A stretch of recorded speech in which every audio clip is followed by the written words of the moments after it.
चलिए, तो आज हम लोग पढ़ते हैं मोल अंश या मोल प्रभाज क्या है। सबसे पहले ये मैं बता दूं आप लोगों को कि जैसे पिछले लेक्चर वीडियो में आप लोगों को दिए हैं एक चीज़ कि मोलरता और मोललता में अंतर। ये देखिए बोर्ड मॉडल क्वेश्चन है, वो कई बार क्वेश्चन पूछ चुका है 2 नंबर में। वैसे ही मैं बात करूं तो ये आप लोगों का जो है मोल अंश या मोल प्रभाज लगभग 1 साल अल्टरनेट लगभग आता ही रहता है ये 2 नंबर में क्वेश्चन, ठीक है। और इस क्वेश्चन को मैं कंप्लीट देता हूं आप लोग को समझाते हुए और पूरी सूटेबल लैंग्वेज दे रहा हूं, ठीक है। तो आप लोग इस टॉपिक को आप लोग देखेंगे क्वेश्चन आता कैसे है, पहले ये मैं बता दूं आप लोगों को। जैसे बोर्ड में क्वेश्चन पूछता है वैसे ही मैं लिख देता हूं, ठीक है। देखिएगा, तो क्वेश्चन आज का ये रहा आपका, ठीक है। तो ये कहता है कि मोलंश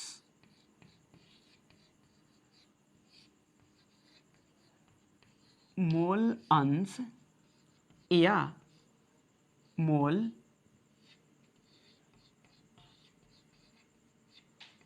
प्रभाज,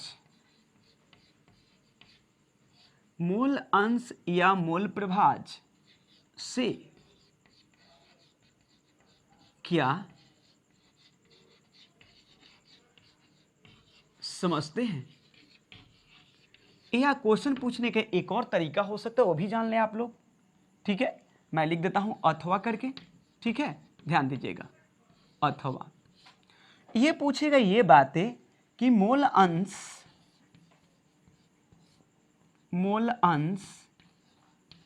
या मोल प्रभाज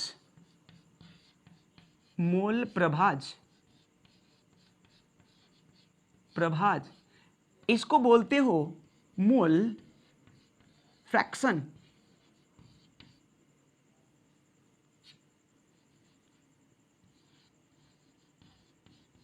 मोल फ्रैक्शन क्या है। यही 2 तरीकों से क्वेश्चन को बोर्ड में पूछ सकता है। दोनों का उत्तर एक ही टाइप के आप लोगों को देना होगा। तो सबसे पहले मैं बता दूं, पहले ध्यान रखनी होगी, मैं पहले डेफिनेशन को न लिख करके पहले समझा देता हूं, ठीक है।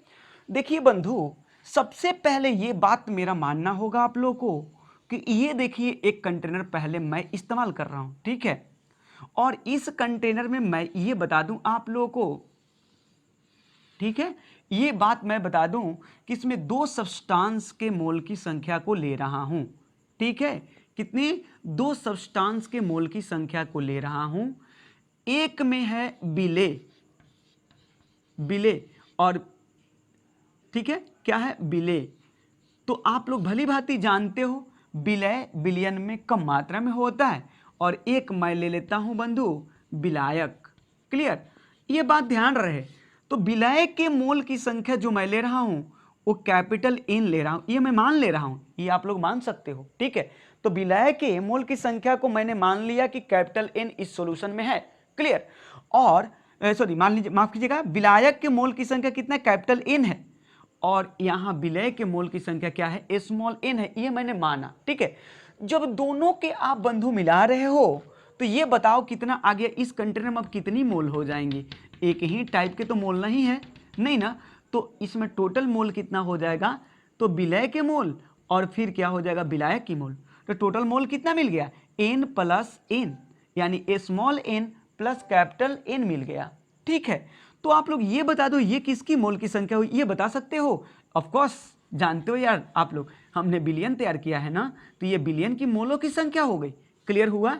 लेकिन बंधु ये मैं बताना चाहूंगा एक बात कि मोल अंश को इंडिकेट करने के लिए सबसे पहले मैं समझा दूं आप लोगों को। देखिए, इसको जीटा कहते हो, या कहीं कहीं बुक में देखा होगा ऐसे एक्स, इसको इंडिकेट इसी तरह से किया जाता है।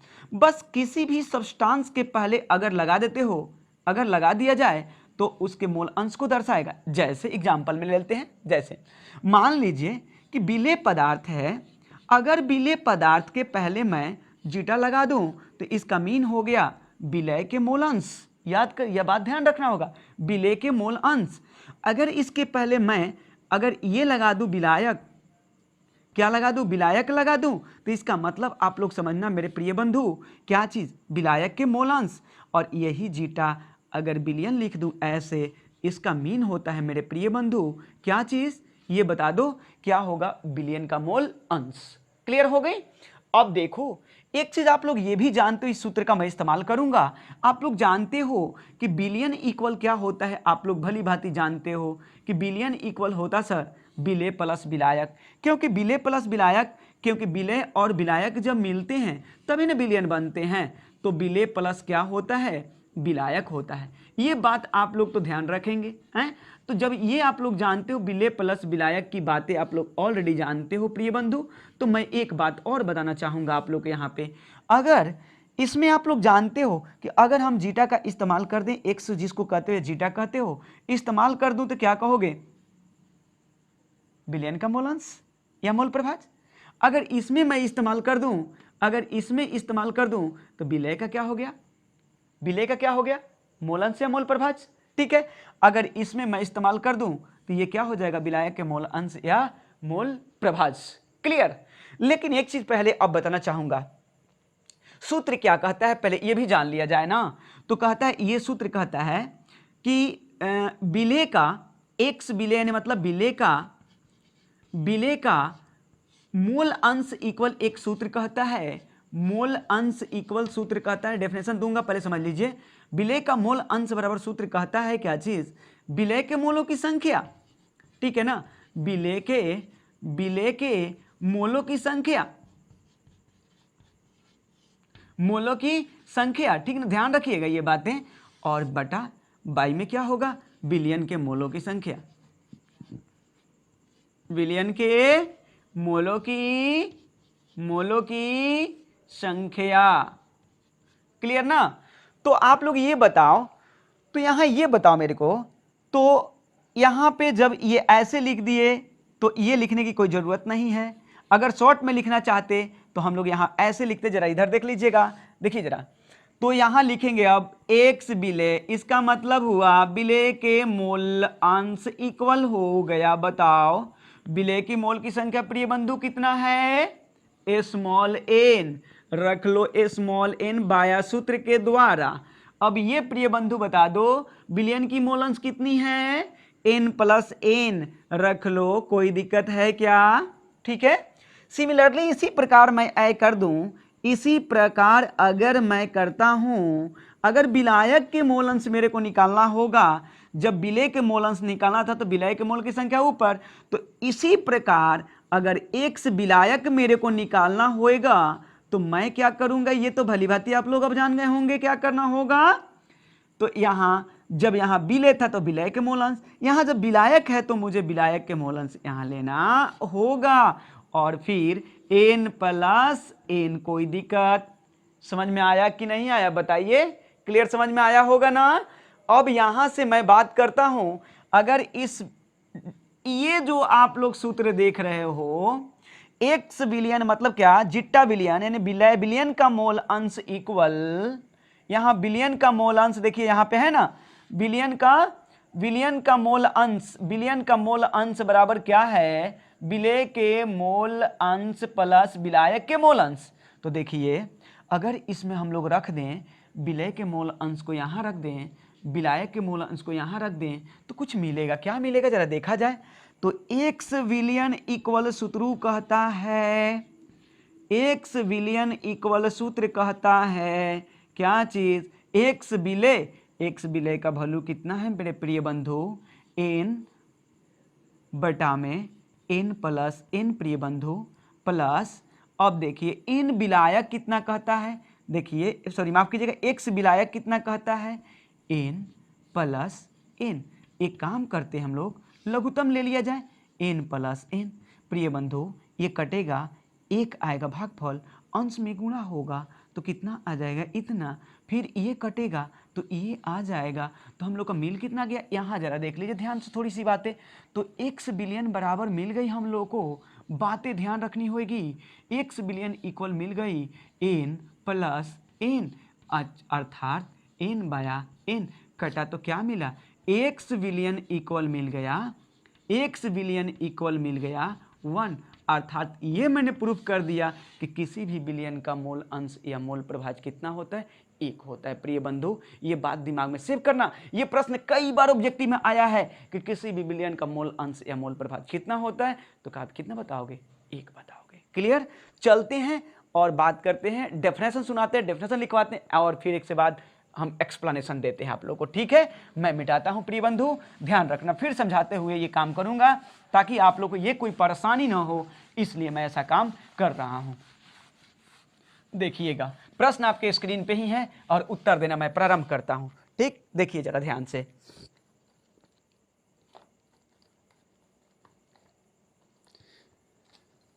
देखिए तो, देखिए यहां मैं डेफिनेशन उत्तर आपका दे रहा हूं। देखिए जरा उत्तर क्या बोलता है इसका। ठीक है, देखिए उत्तर ये रहा।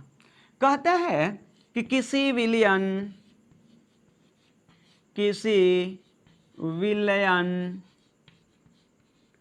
में उपस्थित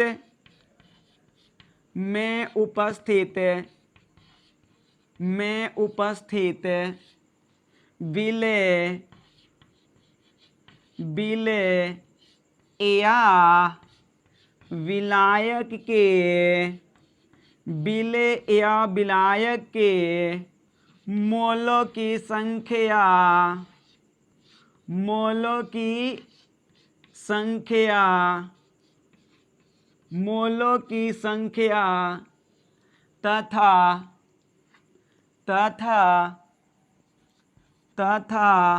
उस विलयन के मोलों की संख्या के अनुपात को विलयन का मोल अंश या मोल प्रभाज कहते हैं। इसे जीटा ऐसे या इस ना द्वारा सूचित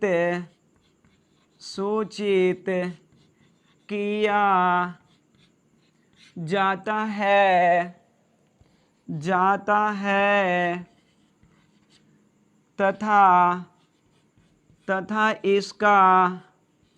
तथा इसका कोई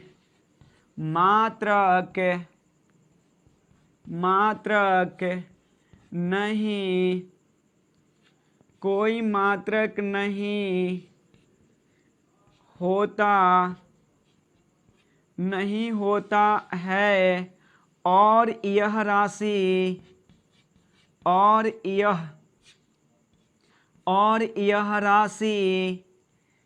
राशि ताप पर निर्भर नहीं करता है। ठीक है, अब देखिए मैं ये बातें बोल रहा हूं, ये तो डेफिनेशन हो गई। क्या मैंने बोल दिया बताइए, कह रहा है क्या चीज? किसी विलयन में उपस्थित विलय या विलायक के मोलों की संख्या तथा उस विलयन के कुल मोलों की संख्या के अनुपात को क्या कहते हैं? विलयन का मोल अंश या मोल प्रभाज कहते हैं। ठीक है, इसे जीटा यानी मतलब कि ऐसे या इसके द्वारा सूचित किया जाता है तथा इसका कोई मात्रक नहीं होता है, मतलब यह मात्रकहीन होता है, इसका कोई यूनिट नहीं होता, यूनिट लेस होता है, क्योंकि ये दो क्वांटिटियों का अनुपात होने कारण इसका कोई यूनिट नहीं होता और ये ताप पर निर्भर नहीं करता। ये बात ध्यान रखेंगे, मैं बार बार कहता हूं कि मोललता और मोल प्रभाज या मोल फ्रैक्शन जो होता है वो ताप पर निर्भर नहीं करता है। क्लियर? आगे चलता हूं। अब देखिए मैं ये बातें मानने जा रहा हूं, मैं ये मानकर कुछ लिखवा रहा हूं। क्या चीज? माना कि किसी विलयन में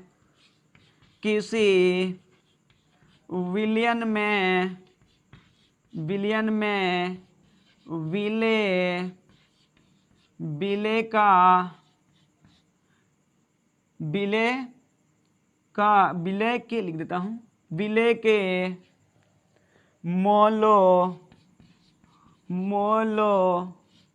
की संख्या स्मॉल n तथा विलायक के मोलों की संख्या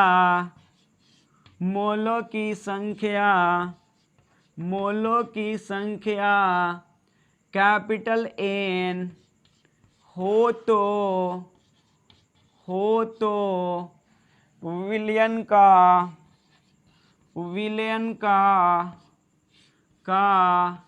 कुल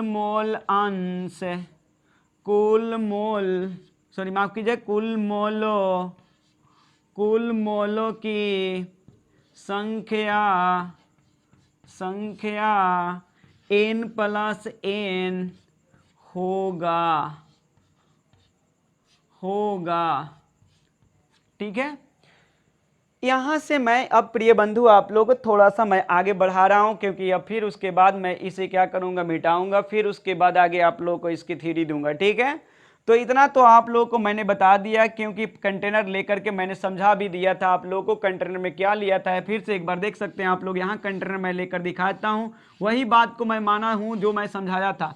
ये मान लीजिए कि विलय आपका यहाँ पे अगर विलय पदार्थ मैंने लिया है तो इसका n मोल स्मॉल लिया था। अगर मैं विलायक लिया हूँ बंधु, तो अगर विलायक मैंने लिया है तो विलायक का कैपिटल N लिया था। जब दोनों को मिलाया तो क्या मिला, n+n, जो कि क्या है, एक सॉल्यूशन, एक विलयन है। दरअसल चले आगे चलते हैं। ठीक है, अब देखिए, चूंकि हम जानते हैं ये बातें, ठीक है ना, चूंकि हम जानते हैं क्या चीज, देखिए ये बातें, चूंकि हम जानते हैं कि क्या चीज, विलयन बराबर विलय प्लस विलायक होता है,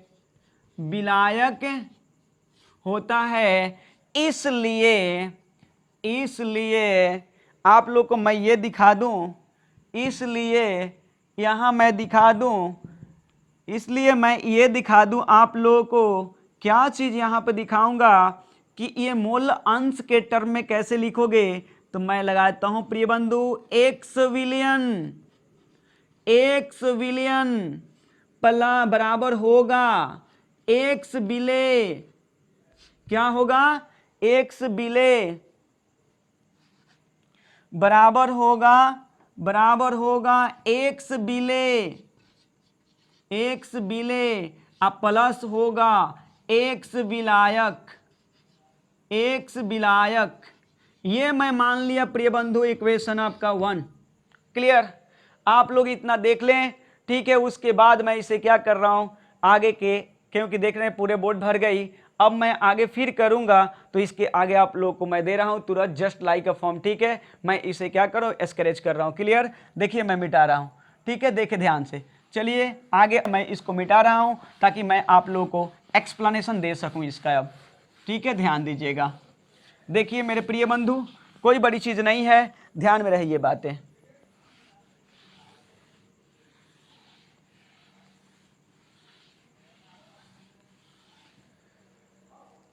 यहां आप लोग ये देख लिए। अब मैं ये बताना चाहूं आप लोगों को, अकॉर्डिंग टू डेफिनेशन क्या कहता था कि अब देखिए क्या होगा, मैं ये बताना चाहूंगा। ये मैंने इक्वेशन 1 मान लिया, तो अब देखिए मैं ये बता रहा हूं, विलय का मोल अंश यदि निकालना होगा, विलय, देखिए ये हो गया, हिंदी में मैं ऐसे पहले लिख देता हूं, सबसे बेहतर रहेगी, आप लोग को समझ में आएगा। देखिए विलय का मोल अंश बराबर सूत्र में होएगा, इसको आप लोग ऐसे भी लिख सकते हो, एक्स विलय, यानी मतलब इसको जीटा विलय कहोगे। इसका मतलब ये हुआ विलय का मोल अंश बराबर होता है जिसका मोल अंश निकालना होता है। यहां से देख लीजिएगा, ध्यान रखिएगा, यहां फिगर में देख लीजिए आप लोग, यही मैं माना हूं, इसका ये स्मॉल n, इसका कैपिटल N, ये विलय है, यहां पे दिखाता हूं, ये विलय का मोल की संख्या है ना, विलेय का मोल की संख्या, मोल की संख्या रहा ये आपका। ये क्या है ये भी जान लीजिए, ये विलायक का है, ये विलायक के है ना मोल की संख्या है, मोल की क्या है संख्या। तो बिलियन क्या हो जाएगा n प्लस n, ये बिलियन हो गया, बिलियन की मोल की संख्या। क्लियर। अब देखिए मैं आप लोग को ये बताना चाहूँगा कि जिसका मोल अंश निकालना होता है उसकी मोलों की संख्या बटा में कुल बिलियन की मोलों की संख्या। इसका मतलब ये हुआ कि यहाँ लिखेंगे विलेय का मोल अंश निकालना है प्रिय बंधु, तो लिखेंगे विलेय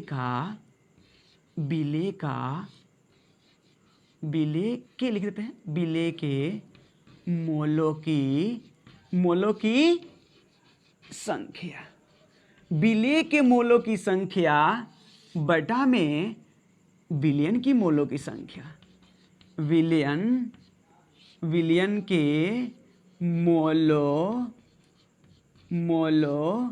अब इसको मिटाता हूँ जरा, कोई दिक्कत नहीं है ना। देखिए यहीं पे n लिख देता हूँ, कोई दिक्कत, स्मॉल n डालता हूँ, इसको मिटाता हूँ। विलियन के मोलों की संख्या, आप लोग जरा ये ध्यान दें।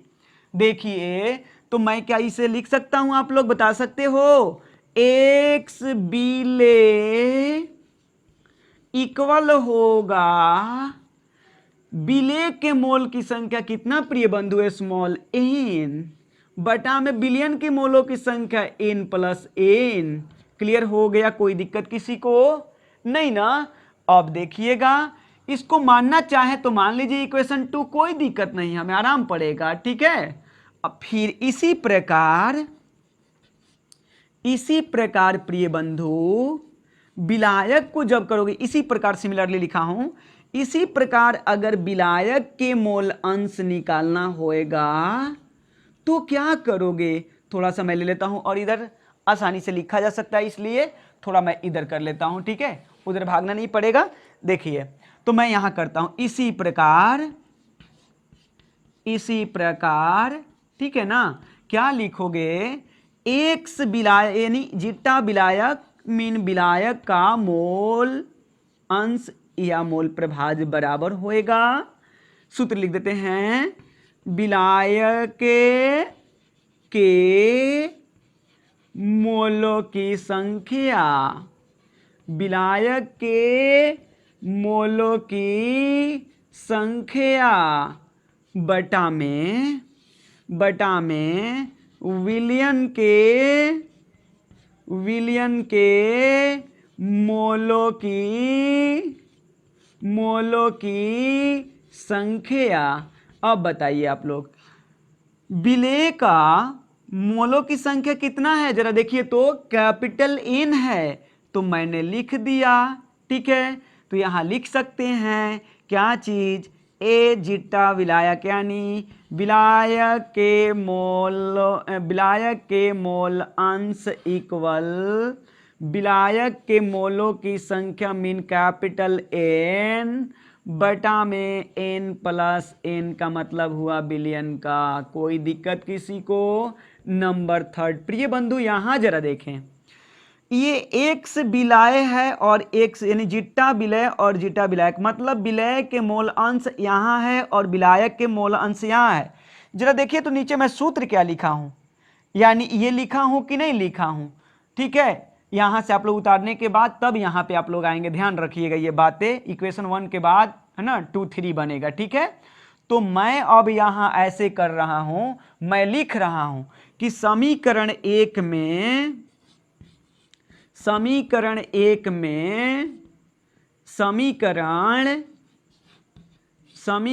2 एवं 3 है ना, 2 एवं 3 यानी सेकेंड एंड थर्ड के क्या करने पर, वैल्यू यानी मान रखने पर, यानी 2 एवं 3 का मान रखने पर प्रिय बंधु ध्यान रखें आप लोग। अब मैं यहाँ, अब देखिए इसको मैं उठाकर यहाँ लाता हूँ और तब वैल्यू को पुट करता हूँ ताकि आप लोगों को क्लियर समझ में आए।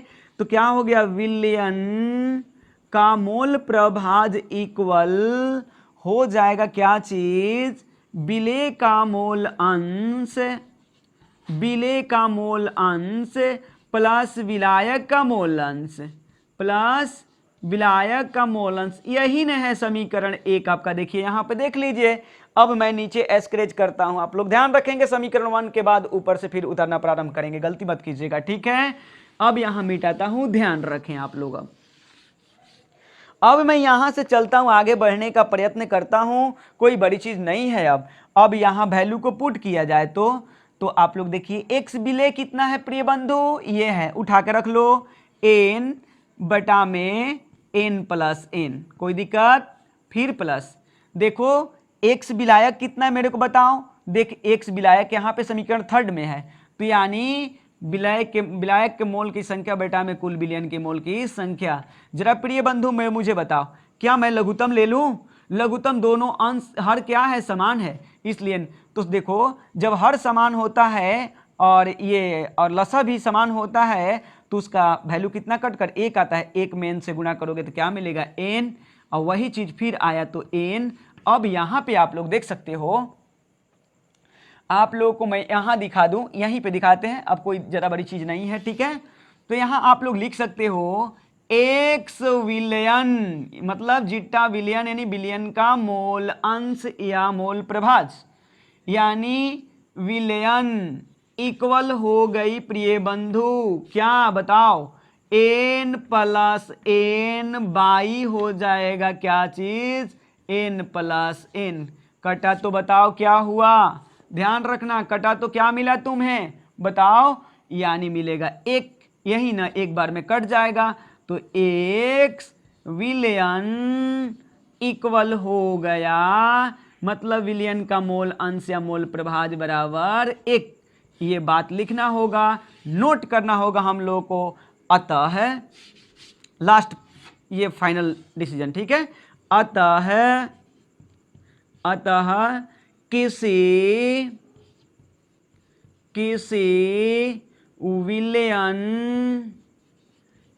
विलयन का मोल अंश हमेशा 1 होता है, ध्यान रहे ये बातें। अब आप लोग ये मेरे वीडियो बिल्कुल ये चीज़ को, इस टॉपिक को आप लोग शायद मेरे ख्याल से बिल्कुल समझ में आ गया होगा क्लियरली, इसमें कोई कंफ्यूजन नहीं होनी चाहिए प्रिय बंधु। फिर से एक बार मैं बताना चाहूँगा आप लोगों को, एक बार और देख लें आप लोग इसको, ताकि आप लोगों को दिक्कत ना हो। फिर से मैं बोलना चाहूँगा, देखिए मैं एक बार इसको रिपीटेशन कर देता हूँ, मैंने कुछ किया नहीं है, डेफिनेशन मुझे यही कहता है क्या कि किसी विलयन में उपस्थित विलय के मोलों की संख्या तथा उस विलयन की कुल मोलों की संख्या विलय का मोलंश कहलाएगा, ठीक है। और विलायक के मोलंश कहेंगे तो कहता है किसी विलयन में उपस्थित विलय के मोलों की संख्या तथा उस विलयन के कुल मोलों की संख्या के अनुपात को हम लोग क्या कहते हैं, विलायक के मोलंश कहते हैं।